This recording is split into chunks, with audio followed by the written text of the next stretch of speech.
to do. It's a highway that I have traveled through before, so I know all the curves, and I've come back for more.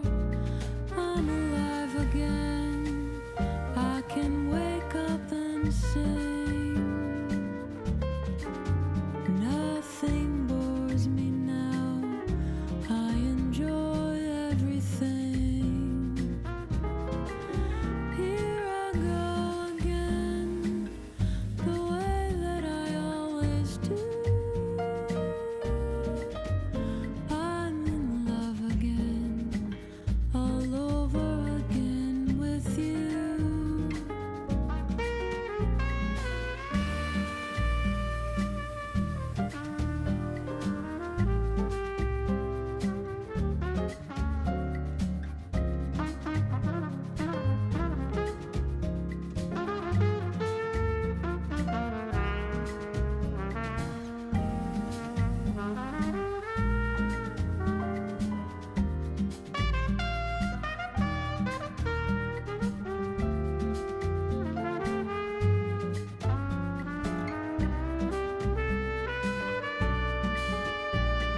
I'm alive again. I can wake up and sing. Nothing bores me now. I enjoy everything. Here I go again, the way that I always do. I'm in love again. I'm in love again. I'm in love again, all over again with you.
Okay, here we are again with Mia's World. Welcome to Mia's World, another installation, and welcome to my world. Welcome to Mia's World. Welcome to a wonderful guest, composer, musician, uh, man of all talents and skills, Luca Longobardi. Welcome, Luca, from Italy.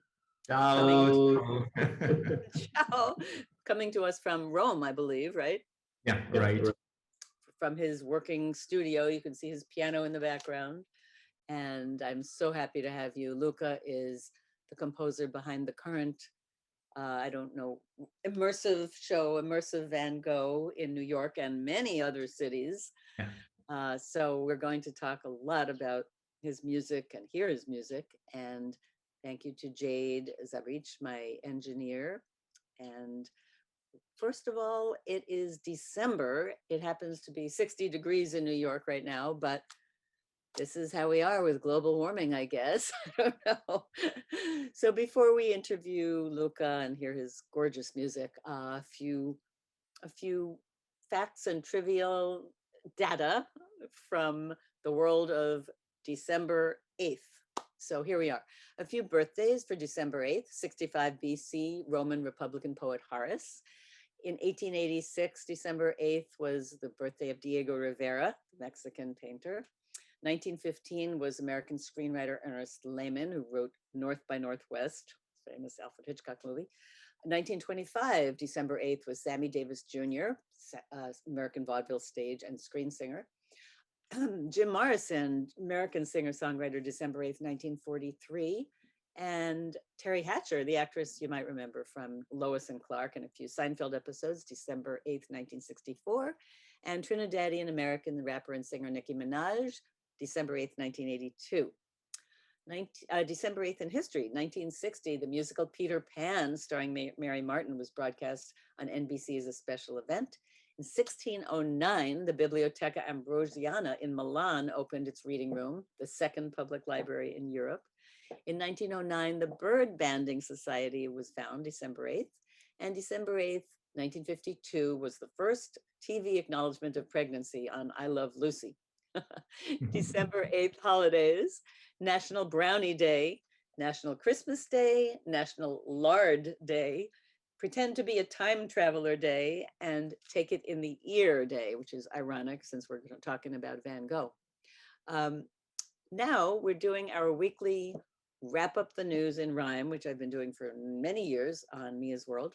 So here's our rhyming wrap up of the news. The saga of Cuomo, the Gov, we don't hear much mazel tov. Growing up as a child, was he naughty and wild? Perhaps he needed more love. The latest news, oh no, is about his famous bro, Chris of CNN. How, what, where, and when did he make the scandal grow? By giving Andrew advice, was that naughty or nice? The news anchor should not be abetting the plot at any political price. The Gov faces allegations of harassment in variations. Chris sent many a text to his brother. What next? Indeed, no celebrations. Suspended from CNN, Chris might have counted to 10, but it's just common sense. Come to brother's defense. Perhaps he will start doing Zen. Jack Dorsey, CEO of Twitter, is letting go. Resigning, really? Touchy-feely, or time to just lay low? Is he going down in defeat? Isn't he the one to beat? The master of Twitter, is he bitter? Perhaps he'll leave one last tweet. Is there an Omicron scare? It feels like truth or dare. A lockdown again, let's all count to 10. Let's focus on partridge and pear. Now Nissan's revving up the race with the electric car market. The pace is gaining speed. Who's in the lead? Less noise, more engine grace. The master of lyrics and rhyme, Stephen Sondheim, ahead of his time. From West Side Story to Into the Woods Glory, a wizard, a wordsmith sublime. From Send in the Clowns to Somewhere, he spread joy dust into the air. He made his true mark in Sunday in the Park with heartfelt dazzle and flair. He passed at 91, a starburst from the sun, sparkling wonder and wit, words filled with grit like golden threads, home fine spun. It's National Brownie Day, so chew that fudge away. Chocolate and nuts, no ifs, ands, or buts. Now where is my Chardonnay? And that's our rhyming wrap up of the news to make the gloom sparkle. And now we have our guest in the house in Mia's World today is Luca Longobardi. Thank you so much, Luca, for joining us today. Thank you for having me here. I'm very excited. All I can think about in Rome is the gnocchi. So I'm a very big lover of gnocchi. My Italian friends know. I should be eating some as we're talking. You are an Italian composer, pianist, you're classically trained, but you incorporate both contemporary electronic music with classical, and you studied classical music in New York and Italy. But your doctorate was in digital audio restoration. Yeah. Yeah. And so you sort of combine and blend, I guess, the classical and the contemporary. During the pandemic, you did a lot of house concerts I read about. And so I wondered, how did that come about? Did you start that yourself? Yeah, let's say that like the house concert is a sort of like a really classical tradition. Just think about Chopin or or Mozart or like playing in a beautiful living room. It was something that like classical music was kind of like used to, And then like little by little, what changed is like in my case, I just opened my own living room to the house Oh, concert, nice. and that happened. I think it was like 4 years ago here in Rome. And there were several reasons. One of probably the most important is that it is really hard to find a place in which you can experiment music freely. Because you have like the big theaters or you have the small clubs, but there's nothing in between. And especially if you're not just a musician, if you feel like communicate in other ways, adding like visuals or some kind of other performative nuance to your music, there's not really a place in which you can express totally yourself. So I thought, you know what, just open like my home studio. Like the thing is like you can come here and listen to the music in the exact place the music was born. So probably something, there was the main reason for that. A little by little, I had a lot of people coming over, and it became a very a sort of like event, to attend.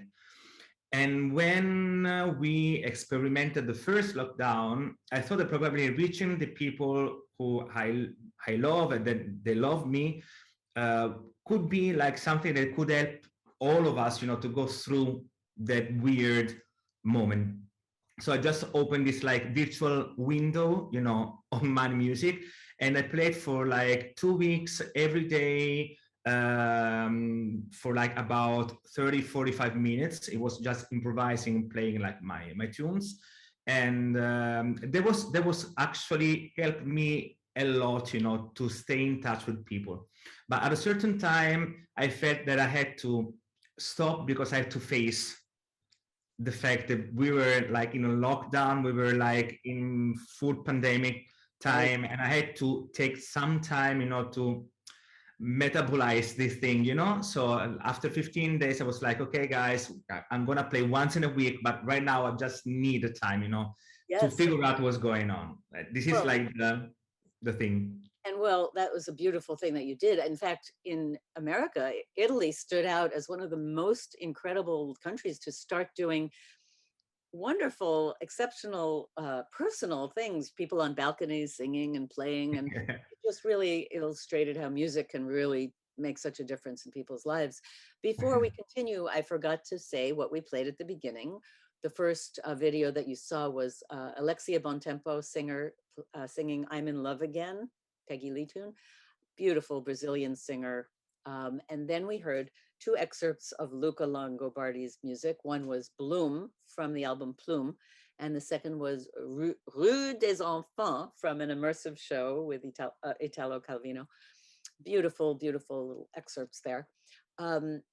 So right now in New York, there's a whole big to-do about the return of immersive Van Gogh, which this is beautiful Massimiliano Siccardi spectacle installation. I don't know what you call it in Italy, but it's Immersive work. I think that probably this is the best way to define it. right. And your music is all over the place in the event. And one of the, well, we're going to be playing little excerpts from it throughout the show, but one of the ones that's one of my favorites is Narcissus. So Jade, if we could just play a little bit of Narcissus, we'll talk about music and Luca and Van Gogh. Here's Narcissus.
So we're listening to Narcissus, which is one of the magnificent pieces written, composed by my guest today, Luca Longobardi, as part of the Immersive Van Gogh exhibit, which is at Pier 36 at 299 South Street in Manhattan and in many, many other cities throughout the country.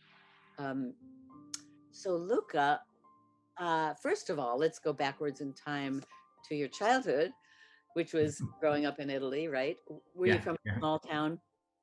I'm from a small town in the south. It's called San Lucido. It's like a very small town, like near the sea, a beautiful place to be born in and to live in. Actually, it's like Yeah, yeah, sounds yeah, beautiful. And yeah. so, did you always know that you wanted to be a musician? Were your parents artists or The musicians? thing, I just started like I got this little keyboard as a Christmas gift when I was 4. This is what my parents tell me, as a story. Right. And that became like my favorite toy, so like I stopped playing with other things. I just like kept playing this like keyboard forever. And my mother told me that at a certain point I invited her to listen to my first composition. So I played this little tune and then I played it again and again and again, and it was always the same. So at that point she was like, okay, this cannot be just like a little kid, banging on a keyboard. And so she went to talk with this like piano teacher, to asking like, can you listen to him to see what he's doing? And actually she was like, okay, he's doing something, so probably he has a sort of feeling, towards music. And actually, I started to read and write music before reading and writing Italian. There was like something that happened before learning the language. Wow. And I just grew up with the music. I found myself with a degree when I was 18. I was already done with my piano, study, and I started my composition path. And music was always beside me, so like I never imagined, my life without that. And this is like I studied in Naples at the conservatory, and then like after that, when I was done with that, I had the chance to come to New York to study with Maestro Zenon Fishbein. It was the most beautiful time of my life. Those 2 years and a half were like crazy. Like I just love the city. I just love the city. I used to think about New York as my city, So yeah. That's nice to hear. Where did you study? What school? Manhattan School of Music. Manhattan School of Music. Yeah, it was 125th and Timon Place, if I'm not wrong. Yeah, Yeah, I know. and I met a lot of people. I'm still in touch with my friends, my musician friends, and I just miss it so much. Like I want to come back by. I just got back before the September 11. September 11. Oh, wow. And it was a sort of a trauma, also for me, even though I wasn't there. And there was like I had to. I was kind of scared, to go back to destroy the nice memories I had before that, But now I'm a grown man, so I should find, I had the courage, to take a plane and come back to New York, especially now that, the Immersive Van Gogh exhibit, it's a huge thing going on. So probably I will soon be back in New York. But a lot of New Yorkers dream of going to Rome and people are in Rome wanting to come to New York, right? Well, just Yeah, we can make an exchange, like and I like won't get to we're see you. students. Yeah. Very funny. Yeah. So I guess part of me wants to know, because you're such a collaborator, and I've asked so many collaborators this question, do you prefer doing solo work on your own or collaborating like you did with Massimiliano for these immersive exhibits? Collaborating is a very, let's say, tough thing, because it's like I really like to do it, but then like you have to find your soulmate, your partner in crime to do it the right way. Exactly. Never thought, never felt like working with Massimiliano, because it's like we know each other for more than 15 years. We worked about other things before meeting like each other in the immersive art.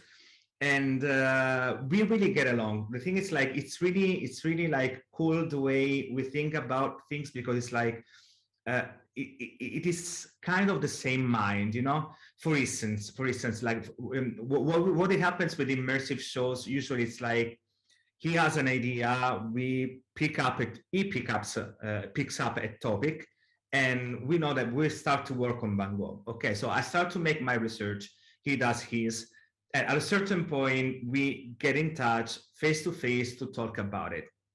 And the cool thing is, like, I totally understand his ideas and he totally shares mine, at the point that mostly like 90% of the time what I chose to be the soundtrack, the first round is going to be the final round. I mean, if I pick like this like tracks, those tracks probably they're gonna make it, you know, they're gonna be the track for the show. And that probably can mean just one thing: we really think about, we have a kind of similar creative process, we share the final task of our art, and then really makes our collaboration easy, you know. So I really love this kind of collaboration. Yeah. Exactly. I just interviewed another musician, Arturo O'Farrell, and he was talking about the same thing. He collaborates with dancers, but it's got to be like a soul connection with the Yeah. collaborator. Jade, let's hear a little bit of Luca's interpretation of Handel's Saraband, and it's called HCR Variation. And then maybe we'll hear well, let's start with that.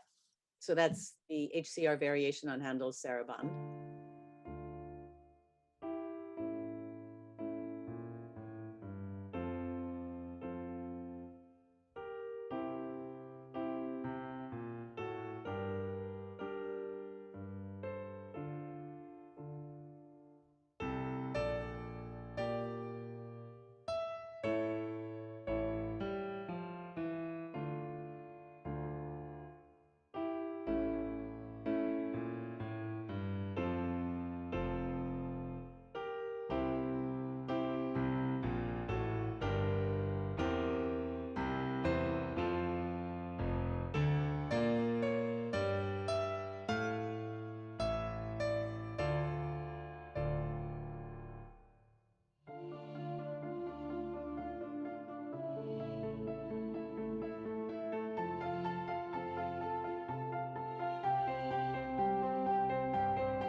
well, I was going to play an excerpt, but I couldn't stop listening to that expanding, expansive, incredible momentum. And plus, I'm a Baroque musician. I play recorder, flauta dolce, and I play a lot of Handel, but nothing like that. But I love Handel.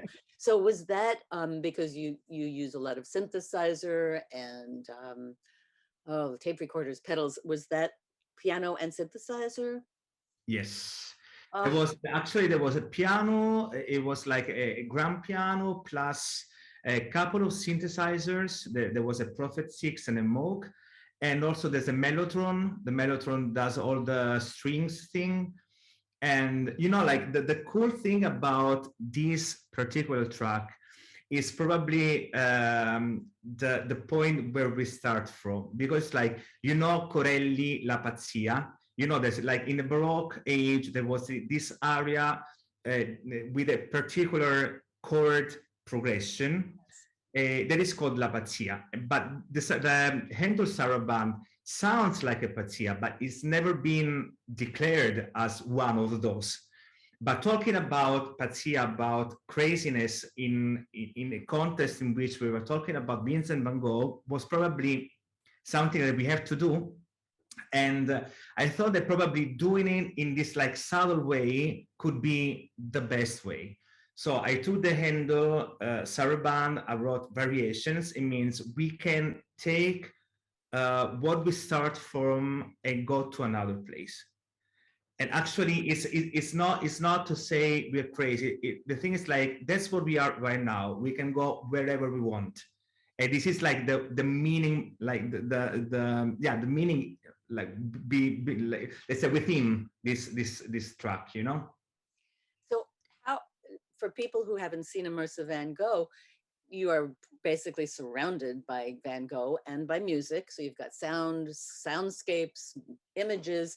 So how do you take the image and then work off the image to compose, or do you start with a musical thought and then put the images to it?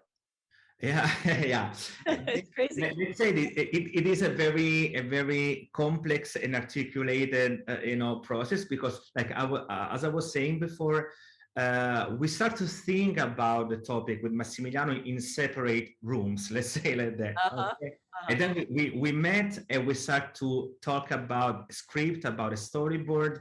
And while we were talking about that, like I start to compose, you know, the musical puzzle. So I'm like, I thought about this track, this could be this one, and this one could be that one, and here I can write this one, this is the theme I sketched, you know, so listen to this. And that one could be like a classical piece like Mussorgsky, because like it's the very end of everything, but we're gonna have like a very like calm and relaxed, let's say, place in which you can actually decompress after all the things you went through, you know.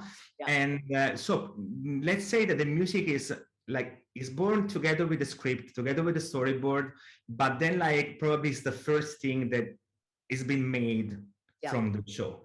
And then like animation comes in, and then like I go back and forth in working and cutting and editing and writing and adding and rewriting, reworking, redesign everything. It is really an eternal work in progress till the day in which we say, okay, we're done.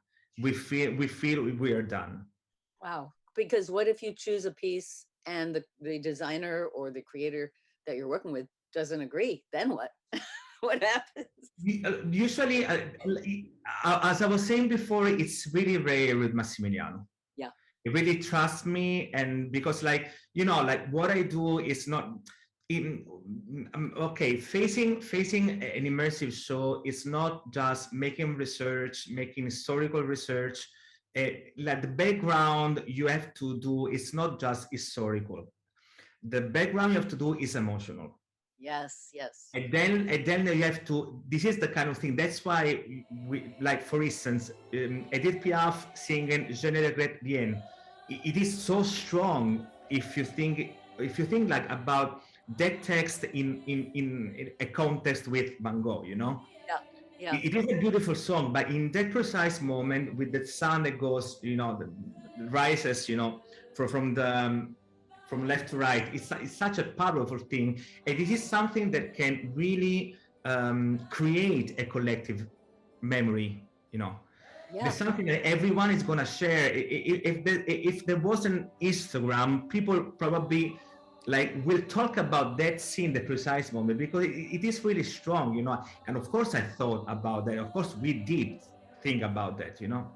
And music is so strong in evoking memory. So, if you hear a song that you heard when you went to your high school prom, you immediately think of the prom, or if it's something associated with Van Gogh, then you'll remember Van Gogh with Yeah, that yeah. song. And then we are in a world in which images is the first thing. We pass every day a lot of time on our smartphone swiping, images on Instagram, and like we just like swipe heart, swipe a like, swipe. Music can do something else. Music can just fix the precise experience in your stomach. Like we're used to Van Gogh's paintings. We saw the original one; they're beautiful. Go to the museums to see the original one. That's the real art. What we're gonna say, we're gonna tell what we think about it. And we're Absolutely. gonna tell it with our art. In my case, it's my music. In the case of Massimiliano, it's his direction, his idea. In the case of Vittorio Guidotti, it's the way he thinks about animation, the way he puts everything together. That's just our idea. It's our storytelling about another artist you Yeah. know and in my case, with my music, what I would love to do is just to be as much as sympathetic I can be with other people, because this is, according to me, the task of an artist. We should share. It's really intricate, but the way you explain it is pretty pure and simple. I'd like to hear something completely different, and we'll come back to immersive Van Gogh. But Jade, if you could play from The Lake, which is completely different. That's number 8 on my list, but it's called The Lake, written and performed by Luca Longobardi on Mia's World, and then we'll talk about that.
So we're listening to Sounds from the Lake by Luca Longobardi, um, and it's very uh, beautifully simple but elegant and nature sounds. It's not synthesized, right? It's just pure piano, or it's just This particular track has like a soundscape recorded actually at this lake that is like near my house, and then there's the piano, and there's like here there's like and some strings also from the mellotron.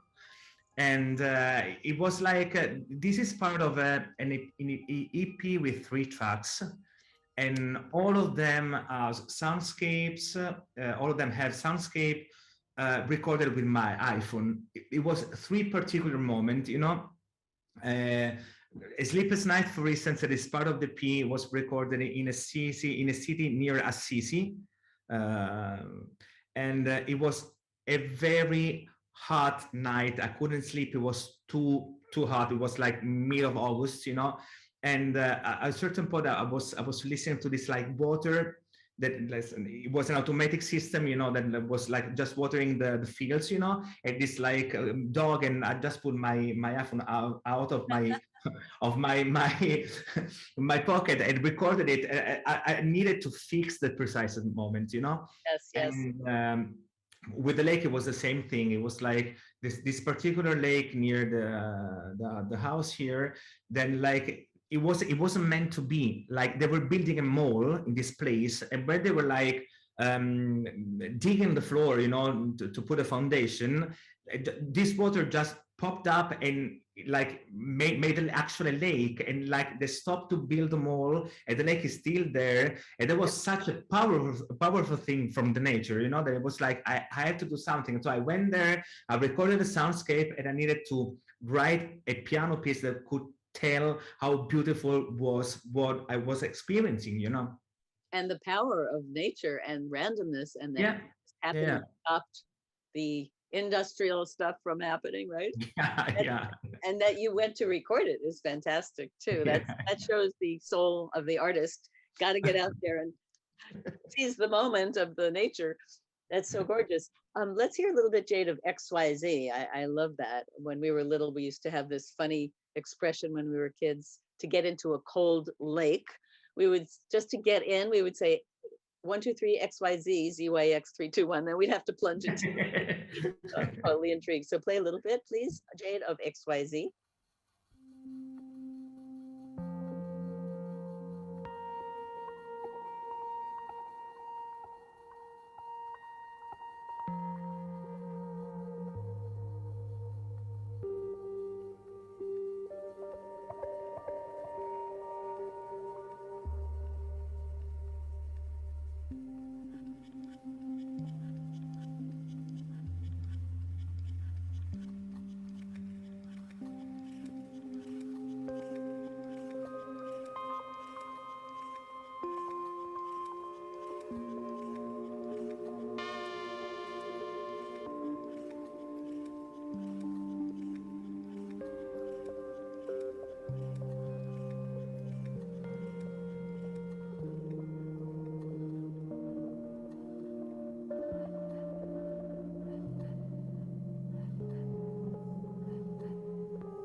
So we're listening to an excerpt of XYZ by Luca Longobardi, straight from Rome.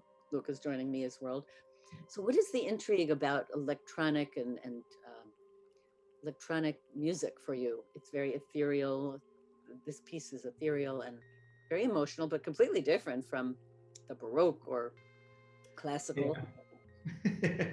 Yeah. Like electronic music was like it was weird because like I my approach was it became like in two different say period. The first one was when I started to work with contemporary ballet, because like contemporary ballet, especially choreographers and dancers, they look for new things, unreleased things, you know, and they really need, you know, something that is not conventional, you know, to express probably the idea that is behind their dancing.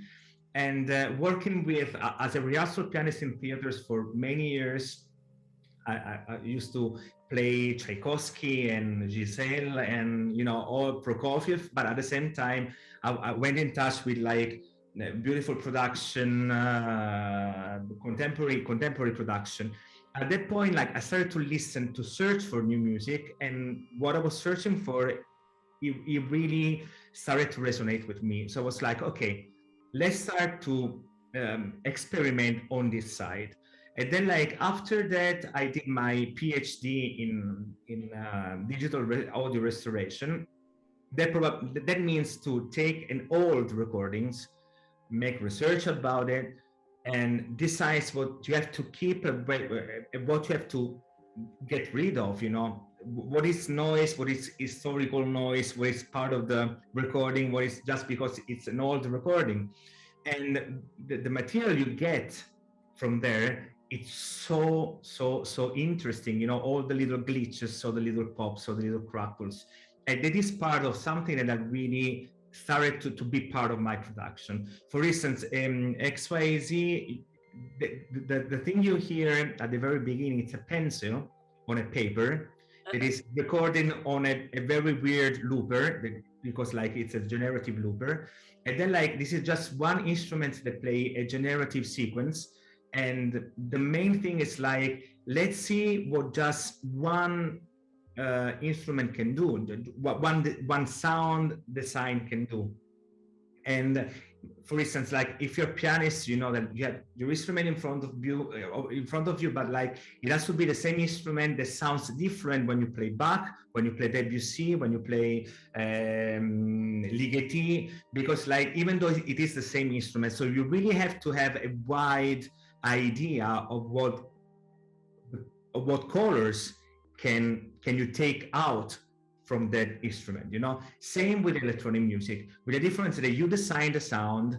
So it's like you create a piano, it's like you're creating a piano. So you're designing a sound, and then like you move the sound the way you want. And according to me, this is like, it is totally it works exactly like when I write for piano, for strings quartet.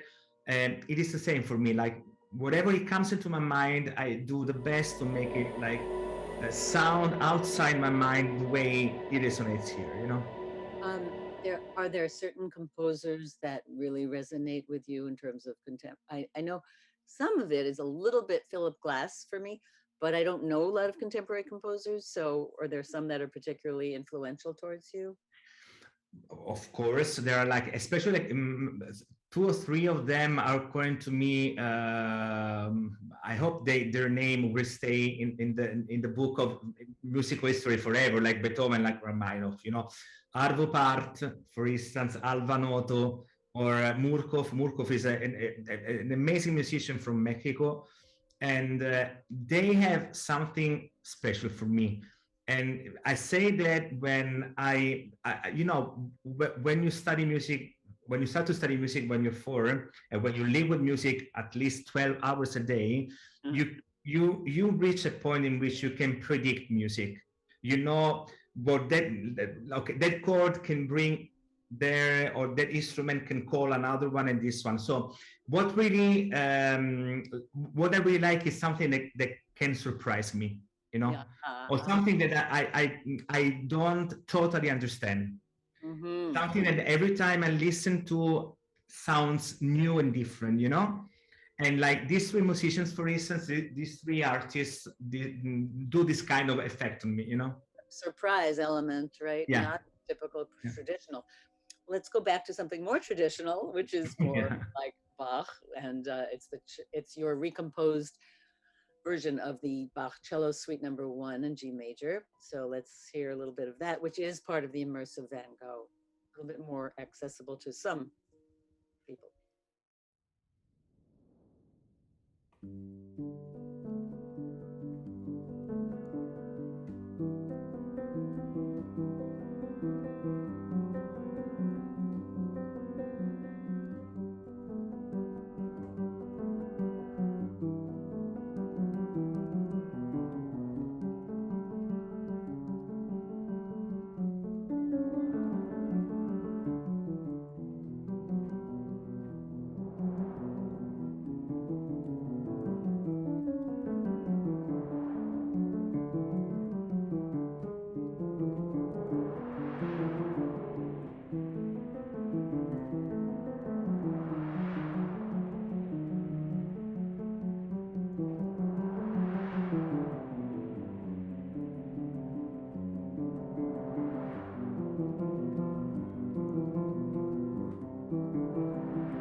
Well, we've been listening to Luca Longobardi's version recomposed of Bach's Cello Suite Number One in G major, which did have definitely elements of surprise. It's such a gorgeous sweeping sound, but then you've got something that sounds kind of like an ocean wave. What was that? What is that even? It's a synthesizer. Yeah, It's white noise from a Moog Mother 32. Yeah. unbelievable. And then that solo cello, gorgeous sound. It's just your elements of recomposed Bach. It's just really magnificent. I'm not sure which part of the Van Gogh that accompanies. It comes when you see Mara, there's like this like huge field with the lonely girl with the white dress and in the Yes, middle of it, you know. And this yes, comes just before the big part, the Mussorgsky composition. And what we thought about Massimiliano was to give this like, you know, recomposing. Let's say that it's like it's more it is a concept, kind of old concept, and now it's a fashion concept because, like, for instance, everyone knows Max Richter, Vivaldi, Four Seasons recomposed. You know, right.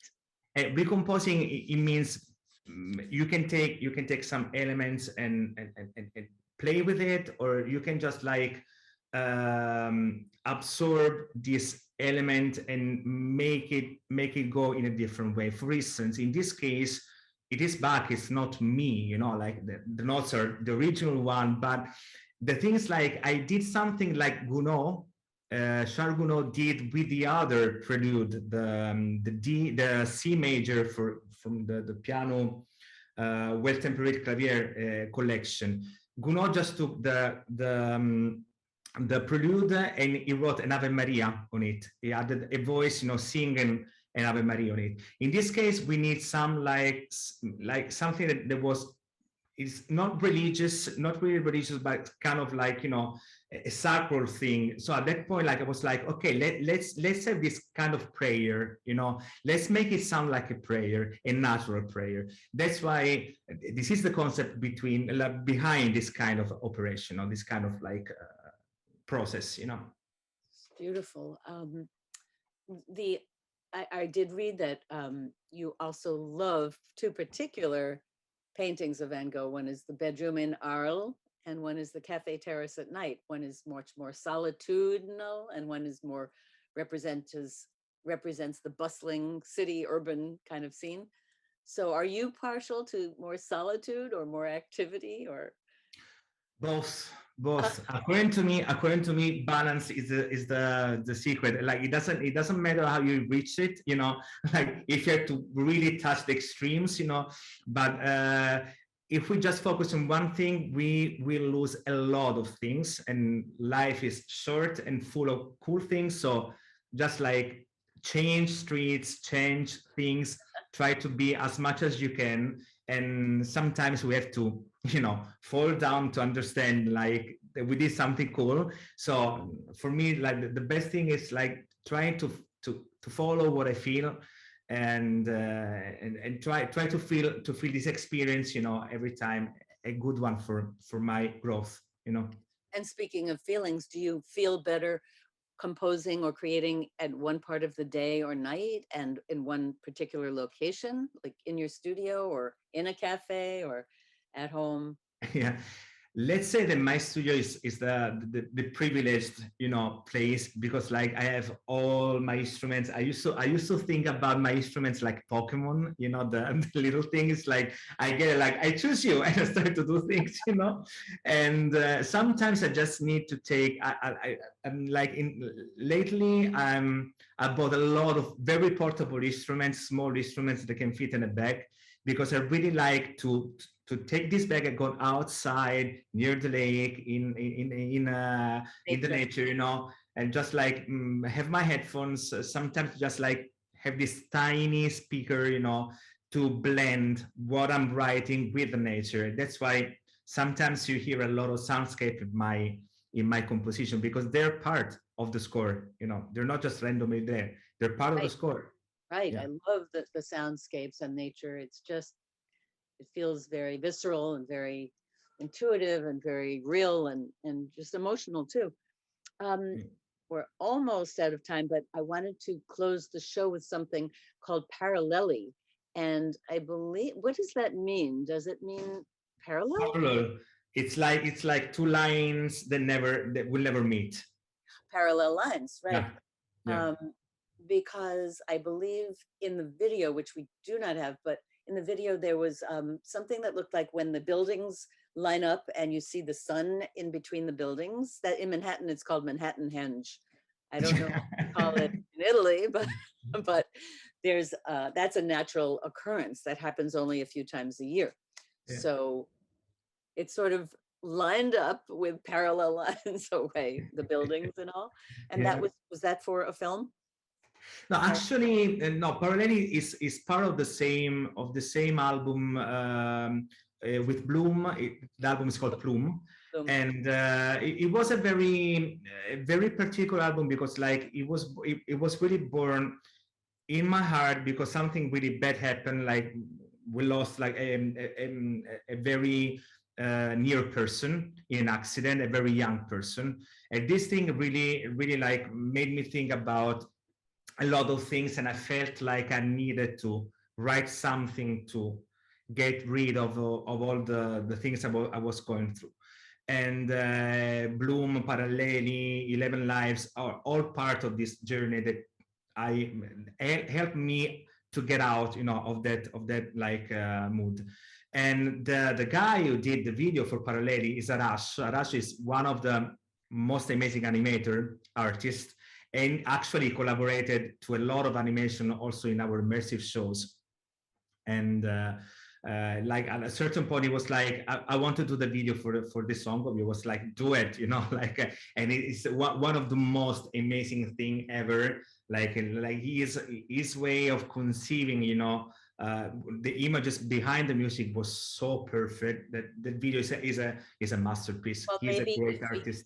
if we get the video, we can play it on another show, you know, and talk about. Yeah, like I will have it, I would probably have it, you know, like and I wasn't on time, you know, this time. But like, Yeah, it was a little quick, so that's fine. But it oh, it just shows you the power of music and images combined or separate to heal the heart and uplift us. So thank you for uplifting us with your gorgeous music, Luca Longobardi, and thank you for being on Mia's World.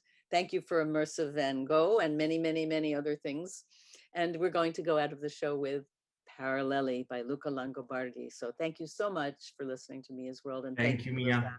Thank you. Thank you. Grazie. Grazie. Grazie.